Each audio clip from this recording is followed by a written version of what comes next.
అదే RTV app వార్తల్ని క్షణాల్లో చదివే అవకాశం ఉంటుంది. ఒక న్యూస్ పేపర్, ఒక టెలివిజన్ ఛానల్ మీ చేతుల్లో ఎప్పుడూ ఉంటాయి. విజయనగరం పట్టణ పరిధిలో కొన్ని కోట్ల రూపాయల వ్యయంతో నిర్మించినటువంటి బిల్డింగులు ఈరోజు పూర్తిగా నిర్వీర్యంగా ఉండిపోయినటువంటి నేపథ్యం అయితే కనిపిస్తుంది. మనమైతే ప్రస్తుతం అయితే చూడొచ్చు. ఇటువైపు చూస్తే సుమారుగా ఇక్కడ ఉన్నటువంటి బిల్డింగ్లలో ఉన్నటువంటి రూములన్నీ కూడా చూసుకుంటే సుమారుగా 180 పైన అయితే మాత్రం ఉంటాయి. ఎందుకంటే ఈ షాపులు ఇవన్నీ కూడా ఒక షాపింగ్ కాంప్లెక్స్ అయితే ఈ ప్రాంతంలో నిర్మించారు. ఎందుకంటే ఈ యొక్క ప్రాంతం నుంచి ఎక్కువగా అధిక మొత్తంలో ఆదాయం కూడా వస్తున్న నేపథ్యం అయితే కనిపిస్తూ ఉంటుంది. ప్రస్తుతం చూసుకుంటే ఇవన్నీ కూడా ఇక్కడ ఉన్నటువంటి ఏది కూడా ఒక్క షాపు కూడా ఎవరు కూడా రెంట్కి ఇవ్వకుండా నిర్వీర్యంగా ఉండడంతో పూర్తిగా ఈ ప్రాంతం అంతా కూడా అసాంఘిక కార్యకలాపాలకు అడ్డంగా మారుతుంది. అదేవిధంగా మరోవైపు ఈ ప్రాంతం సాయంత్రం అయితే చాలు ఇక్కడ ఉన్నటువంటి తాగుబోతులతోని, అలాగే మరోవైపు ఈ ప్రాంత వాసుల్లో కొంతమంది ఉన్నటువంటి ఎవరైతే గంజా బ్యాచ్ ఉంటారో గంజా బ్యాచ్లతో మేమైతే చాలా ఇబ్బందులు ఎదుర్కొంటున్నాం అంటూ కూడా ఇక్కడ ఉన్నటువంటి షాపులు యాజమాన్యాలు కూడా మరోవైపు చెప్పుకొస్తున్న పరిస్థితి కనిపిస్తున్నాయి. ఎందుకు ఇంత నిర్లక్ష్యంగా వ్యవహరిస్తున్నారో తెలియదంటూ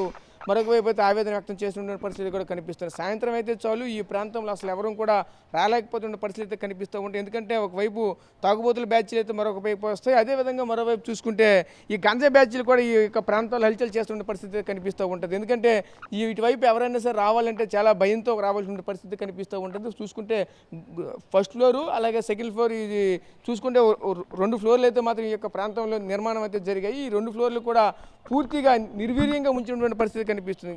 కింద చూసుకుంటే కింద ఉన్నటువంటి షాపులన్నీ కూడా పూర్తిగా ఎప్పుడు చూసిన షట్టర్ క్లోజ్ చేసే ఉంటాయి. మీద కూడా పూర్తిగా తాత్కాలికంగా నిర్మాణాలు జరిగి ఉండిపోవడంతో ఈ యొక్క ప్రాంతం అంతా కూడా అసాంఘిక కార్యకలాపాలకు అడ్డగా మారినటువంటి నేపథ్యం కూడా కనిపిస్తున్న పరిస్థితి కనిపిస్తూ ఉన్నాయి. ఎందుకంటే సాయంత్రం అయితే చాలు ఈ ప్రాంతంలో ఎవరు కూడా ఉండరు, నిర్మానుష్యంగా ఉంటాయి. ఈ ప్రాంతంలో ఉన్నటువంటి జనాలు, ఈ ప్రాంతంలో ఉన్నటువంటి షాపు యాజమాన్యాలు కూడా ఎవరు కూడా పూర్తిగా షాపులన్నీ క్లోజ్ చేసుకుని వెళ్ళిపోతారు. కాబట్టి ఈ ప్రాంతం ఎందుకంటే వాళ్ళకి ఇక్కడ అసాంఘిక కార్యకలాపాలకు అనువుగా ఉంటుంది. కాబట్టి ఈ ప్రాంతంలో ఎక్కువగా చేసుకున్న పరిస్థితి కనిపిస్తూ ఉంటాయి. అయితే ముఖ్యంగా చూస్తే స్థానికంగా ఉన్నటువంటి షాపులతో యాజమాన్యాలు కూడా ఉన్నారు. వాళ్ళతో కూడా మాట్లాడి దీనికి సంబంధించిన వివరాలు అయితే తెలుసుకునే ప్రయత్నం చేద్దాం. చెప్పండి పెద్ద, మీకు ఏ విధంగా ఇబ్బందులు ఎదుర్కొంటున్నారు, ఏం జరుగుతుంది అంటే పాస్కి వెళ్ళడానికి చాలా బాధపడుతున్నారు. ఈ 4 లైన్లు ఉన్నాయి. 4 లైన్లో ఎవరు ఎక్కడికే వెళ్ళరు, అందరూ ఇక్కడికే వస్తారు. మేము వాళ్ళని అడిగితే వాళ్ళు మమ్మల్ని కొట్టడానికి వస్తున్నారు. చాలా ఇబ్బంది అవుతుంది. రాత్రులు లైట్లు ఉండవు. సాయంత్రం 5, 6 అయితే చీకటి పడుతుంది కదా. అక్కడి నుంచి మేము ఇంటికి వెళ్ళి 9 వరకు కూడా ఇంటికి వెళ్ళే వరకు చీకటి. ఎవరు వస్తున్నారో ఎవరు లేదో మేము షాపుల్లో ఉండి చాలా బాధపడుతున్నాం. మీ షాపు ఎంత కడుతున్నారు మీరు? మాది ఓనర్ గారికి తెలుస్తుంది. ఓకే, అంటే సుమారుగా చూసుకుంటే ఈ ప్రాంతం అంతా కూడా సాయంత్రం అయితే చాలు తీవ్రంగా ఇబ్బందులు పడుతూ ఉంటారు. ఇబ్బంది ఉంటుందండి, చాలా ఇబ్బందిగా ఉంటుంది. ఎవరు రారు, అసలు ఈ లైన్కి ఎవరు రారు. అటు లైన్ పర్వాలేదు, ఈ 3 లైన్లు పర్వాలేదు, కానీ ఈ లైన్కి అసలు ఎవరు రారు. ఇక్కడ ఆవులు అరటిపళ్ళు పడేస్తారు, తర్వాత పళ్ళు, అన్ని రకాల పళ్ళు ఇక్కడే పడేస్తారు. వాసన ఎవరన్నా అడిగితే తగువులు. అది చూసి ఇంకా సాయంత్రం అయితే చాలు ఈ ప్రాంతంలో ఎవరు కూడా ఉండలేమంటూ కూడా చెప్పుకోవాల్సిన పరిస్థితి కనిపిస్తుంది. ఎందుకంటే నివాస యోగ్యం లేనటువంటి పరిస్థితి కూడా ఏర్పడుతుంది అంటుంది. ఎందుకంటే ఎప్పుడు కూడా ఎందుకంటే ఇదంతా ఒక మార్కెట్, ఎక్కువగా వాణిజ్యంగా ఇక్కడ అభివృద్ధి చెందవలసిన ప్రాంతం పూర్తిగా ఈరోజు ఈ విధంగా జరగడంతో తీవ్ర ఆవేదన వ్యక్తం చేస్తున్న పరిస్థితి కనిపిస్తున్నాయి. ఒకవైపు మున్సిపాలిటీ అధికారులు కూడా ఎవరు కూడా ఈ యొక్క ప్రాంతాన్ని ఎవరు కూడా పూర్తిగా పట్టించుకుని ఉన్న పరిస్థితి కనిపిస్తూ ఉంటుంది. చూడొచ్చు, ఇదంతా కూడా ఇటువైపు చూసిన సరే ఈ యొక్క చెత్త కుప్పలతో పెరిగిపోయినటువంటి పరిస్థితి కూడా కనిపిస్తూ ఉన్నాయి. ఇదే క్రమంలో ఈ ప్రాంతానికి చెందినటువంటి కొంతమంది వ్యక్తులు కూడా ఉన్నారు. వాళ్ళతో కూడా మాట్లాడే ప్రయత్నం చేద్దాం. చెప్పండి పెద్ద, ఎలా అనిపిస్తుంది ఏంటి ఇక్కడ చూస్తూ ఉంటే? ఇక్కడ షాపులు ఇన్ని కూడా చాలా ఖాళీగా కనిపిస్తూ ఉన్నాయి.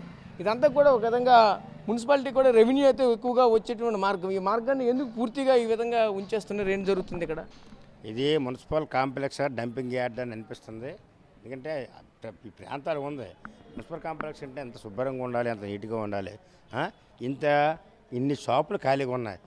దీనివల్ల మున్సిపాలిటీకి ఎంత నష్టం, దీని మీద రావాల్సిన ఆదాయం పోతుంది. మరి మున్సిపల్ కమిషనర్ గారిని కానీ టౌన్ ప్లానింగ్ కానీ ఏం చేస్తున్నారు? ఈరోజు ఈ దుర్గంధ వాతావరణంలో ప్రజలు ఇక్కడ రావట్లేదు, చూసి షాపులు కూడా బుక్ అవ్వట్లేదు. ఇవన్నీ ఎవరి ఆదాయం? మున్సిపాలిటీ ఆదాయం. కమిషనర్ గారు కళ్ళు మూసుకున్నారా మేము ప్రశ్నిస్తున్నాం. తర్వాత సాయంత్రం అయ్యేసరికి వ్యభిచారం, తాగుబోతు పడుకుడుకు ఒక అడ్డ, ఓపెన్ బార్ అంటారు, ఇక్కడ తెచ్చుకొని ఇక్కడ తాగుతారు అందరూ. మరి మున్సిపాలిటీ పక్కనే ఉంది, కోతవేడు దూరంలో మున్సిపల్ కార్యాలయం, కార్పొరేషన్ కార్యాలయం. చోద్యం చూస్తున్నారు కమిషనర్ గారు సిబ్బందిని. శుభ్రం చేయండి, అసాంఘిక కార్యకలాపాలు జరగకుండా చూడండి, ఈ తాగుబోతులకి అడ్డగా మార్కెట్ చూడండి, ఈ షాపులన్నీ కూడా వ్యాపార స్థలంగా మార్చి మున్సిపాలిటీకి ఆదాయం వచ్చే మార్గాలు నెతకండి, అంతేగాని నిద్రమొత్తును వేడండి. ఏదో ప్రజలు కోరుకుంటున్నారో ప్రజా సంఘాలు కూడా అవే కోరుకుంటున్నాయి. ఇక నుంచి ఆయన మున్సిపాలిటీకి వచ్చే ఆదాయాన్ని మీరు మెరుగుపరుస్తారని మేమందరూ కోరుకుంటున్నాం. సో చూసాం కదా, అంతా కూడా ఒక రకంగా చెప్పాలంటే ప్రాంతవాసులు అంతా కూడా ఆవేదన వ్యక్తం చేస్తున్న పరిస్థితి కనిపిస్తుంది. మనమైతే చూడొచ్చు ఇక్కడ షాప్ నెంబరు 143 షాప్ నెంబర్, అంటే ఇంకా ఇక్కడ 143 షాప్ నెంబర్ అంటే ఇక్కడ నుంచి లెక్కేసుకుంటే ఇంకా సుమారుగా కిందనే 150 వరకు కూడా షాపులు అయితే ఉన్నాయి. కింద 150 ఉంటే పైన కూడా ఒక 150 షాపులు అయితే ఉంటాయి. సుమారుగా ఈ కింద 150 పైన 150 300 షాపులు అయితే మాత్రం పూర్తిగా నిర్వీర్యంగా ఉంటున్న పరిస్థితి అయితే మాత్రం కనిపిస్తున్నాయి. కొంతమంది ఉన్నప్పటికీ కూడా అక్కడ ఉన్నటువంటి వాళ్ళు కూడా చాలా ఇబ్బందులు ఎదుర్కొంటున్నామంటూ కూడా చెప్పుకొస్తుంది. ఎందుకంటే ఈ ప్రాంతంలో సాయంత్రం 5:30, 6 అయితే చాలు ఇంక ఈ ప్రాంతంలో ఎవరు కూడా ఉండవు, నిర్మానుష్యంగా అయిపోతుందంటూ కూడా చెప్పుకొస్తున్నారు. ఎందుకంటే ఈ ప్రాంతానికి రావాలంటే అక్కడ ఉన్నటువంటి తాగుబోతులతోనే, అలాగే అక్కడ ఉన్నటువంటి అసంఘిక కార్యకలాపాలు చేస్తున్నటువంటి వ్యక్తులతోనే మేమైతే తగాదా పడాలి, మేమైతే అంతవరకు అయితే మేము చేసుకోలేమంటూ కూడా వాపోతున్నటువంటి పరిస్థితి మాత్రం కనిపిస్తున్నాయి. అదేవిధంగా చూడొచ్చు ఈ ప్రాంతం అంతా కూడా పూర్తిగా దుర్గంధమైనటువంటి వాసనలతో పూర్తిగా వైపు చూసినా సరే ఒక మున్సిపాలిటీ అంతా కూడా ఎక్కడే ఉందనిపిస్తూ ఉంటుంది. పూర్తిగా ఈ ప్రాంతంలో ఉన్నటువంటి షాపు ఓనర్స్ కూడా చాలా తీవ్ర ఆవేదన వ్యక్తం చేసిన పరిస్థితి కనిపిస్తుంది. ఎవరు కూడా పూర్తిగా పట్టించుకోవడంతో అది మనమైతే చూడొచ్చు. ఒకవైపు మద్యం మత్తులో వైపు పడుకున్నటువంటి పరిస్థితి కూడా కనిపిస్తుంది. ఇదంతా కూడా చూస్తూ ఉంటే పూర్తిగా అసలు ఇది మున్సిపాలిటీ పరిధిలో ఉన్నదా అని అనిపిస్తూ ఉంటుంది. మున్సిపాలిటీ పరిధిలో ఉన్నటువంటి జనరల్గా చూసుకుంటే చాలా అద్భుతంగా ఉంటున్న పరిస్థితి కనిపిస్తూ ఉంటుంది. అలాంటిది ఈరోజు పూర్తిగా షాపులన్నీ కూడా పూర్తిగా నిర్వీర్యంగా ఉంటున్న పరిస్థితి కనిపిస్తుంది. ఈ ప్రాంతంకి రావాలంటేనే తీవ్ర అవస్థలు పడుతూ ఉంటారు. అదేవిధంగా ఇక్కడ ఉన్నటువంటి షాపు యాజమాన్యం కూడా మరొక ఆందోళన చేస్తుంది. ఎందుకంటే ఇటువంటి వాతావరణంలో కనీసం కస్టమర్లు కూడా మా ప్రాంతానికి రావడానికి తీవ్రంగా ఇబ్బందులు ఎదుర్కొంటున్నారు అంటూ కూడా చెప్పుకొస్తున్న పరిస్థితి మాకు కనిపిస్తున్నాయి. ముఖ్యంగా మనం చూడొచ్చు ఒకవైపు కట్టడాలు కూడా మధ్యలో ఆపేసినటువంటి పరిస్థితి, ఆ కట్టడాలు కూడా పూర్తిగా మధ్యలో ఉండిపోయి పూర్తిగా అంటే ఆ కాంట్రాక్టులకి వీళ్ళకి ఒప్పందం సరే కుదరకి అక్కడెక్కడే ఉండిపోయినటువంటి పరిస్థితులు కనిపిస్తూ ఉంటాయి. ఎందుకంటే దీనికి సంబంధించిన అధికారులు కానీ అలాగే దీనికి సంబంధించిన కాంట్రాక్టులు కానీ పూర్తిగా ఈ పనులు పూర్తి చేయకపోవడమే ఇటువంటి ఇబ్బందులు ఎదుర్కొంటున్నటువంటి పరిస్థితులు కూడా కనిపిస్తూ ఉంటాయి. అదేవిధంగా ఈ స్థానికంగా ఉన్నటువంటి వాళ్ళు కూడా ఉన్నారు. చెప్పండి, మీకు ఎలా అనిపిస్తుంది ఏంటి చూస్తూ ఉంటే? ఎంత పెద్ద కాంప్లెక్స్, కమర్షియల్గా చూసుకుంటే ఇది విజయనగరంలోనే చాలా పెద్ద కాంప్లెక్స్. ఒకే స్థలంలో ఇన్ని షాపులు అయితే కట్టారు. ఇన్ని షాపులు కూడా పూర్తిగా నిర్వీర్యంగా ఉండిపోయాయి. ఒకవైపు చూస్తూ ఉంటే రోడ్లు కానీ ఇక్కడ పరిస్థితి కూడా చాలా అధ్వానంగా కనిపిస్తూ ఉంటుంది. ఇదంతా ఎలా చూడాలి, ఏంటిది ఎలా అనిపిస్తుంది? ఇది చాలా రోజుల నుంచి పాడైపోయినట్టుగా ఉన్నాయి ఇవన్నీ షాపులను. మాకు మౌలిక సదుపాయాలు కూడా లేవు. పాస్కెళ్ళను కూడా చాలా దూరం 1 కిలోమీటర్ వెళ్ళి పాస్కేస్తాను. ఇప్పటికప్పుడు కూడా ఇక్కడ అట్టిపళ్ళు ఇవన్నీ చెత్తలు ఇవన్నీ పారిశుద్ధ్యం కూడా సరిగ్గా క్లీనింగ్ అవ్వట్లేదు. వాసన కూడా ఎక్కువ వస్తుంది. రాత్రి అయితే చాలు మందుబాబులు ఎక్కువ వచ్చి మమ్మల్ని కొంచెం భయభంతులు కూడా చేస్తున్నారు. షాపు కట్టేవలసిన పరిస్థితి వస్తుంది. 8 గంటల లోపే షాపు కట్టేస్తాము. వ్యాపారాలు కూడా అంత మాత్రం అయిపోయినవి. అటు వెళ్తే ఆటో వాళ్ళు కూడా ఫుల్గా పెట్టేస్తున్నారు. లోనికి రానికి కూడా ఆటో వాళ్ళకి ఎవరు రావట్లేదు. వ్యాపారాలు ఇక్కడ ఎవరు అవుతాయి ఏంటో కనబడట్లేదు ఎవరికైనా. అటువంటి అసలు ఆదాయం కూడా మాకు రావట్లేదు. దాని మీద కూడా మేము మున్సిపాలిటీ వాళ్ళు చాలాసార్లు కంప్లైంట్ కూడా ఇచ్చాము. తదుపరి చర్యలు తీసుకుంటామని చెప్పారు కమిషనర్. ఓకే, ఎప్పుడు మీరు కంప్లైంట్ ఇచ్చారు మున్సిపల్ ఆఫీస్కి? చాలాసార్లు వెళ్ళి కంప్లైంట్ ఇచ్చాము ఈ ఆటోల గురించి వాటి గురించి. చూస్తానని చెప్పారు మాట. మరి సాయంత్రం అయితే చోలు ఈ ప్రాంతం అంతా కూడా పూర్తిగా మందుబాబులతో నిండిపోతుంది. మరోవైపు గంజా బ్యాచ్లు కూడా ఈ ప్రాంతంలో ఎక్కువగా వస్తూ ఉంటుంటారు అని చెప్తున్నారు. మరి దీనిపైన మీరు ఎవరు కంప్లైంట్ ఇవ్వలేదు? పోలీస్ అధికారులకు కానీ ఇక్కడ ఉన్నటువంటి స్థానిక మున్సిపల్ అధికారులకు కానీ? ఎవరికి కంప్లైంట్ ఇవ్వలేదు. ఇప్పటికి వచ్చి మరి మేమే వేరం కట్టేసి వెళ్ళిపోయిన పరిస్థితి వస్తుంది. వాళ్ళు మీరు మందుబాబులు కడితే వాళ్ళు మీతో ఏమైనా వాగ్వాదం చేస్తున్నారు? చేస్తారు. కొట్టడానికి కూడా ఒక టైం అప్పుడు వస్తారన్నమాట. అదే అన్నీ సో చూసాం కదా.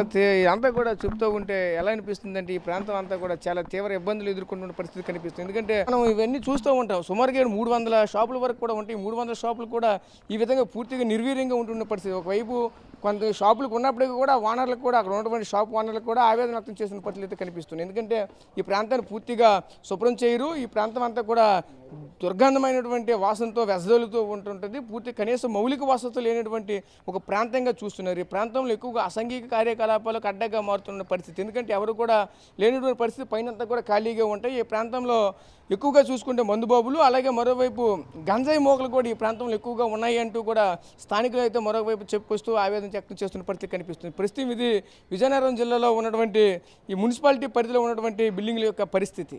కెమెరా పర్సన్ నాయుడుతో రాజేష్, RTV, విజయనగరం నుంచి. తెలుగులో న్యూస్ కి ఫాస్టెస్ట్ యాప్ ఇప్పుడు టోటల్లీ న్యూ అవతార్లో.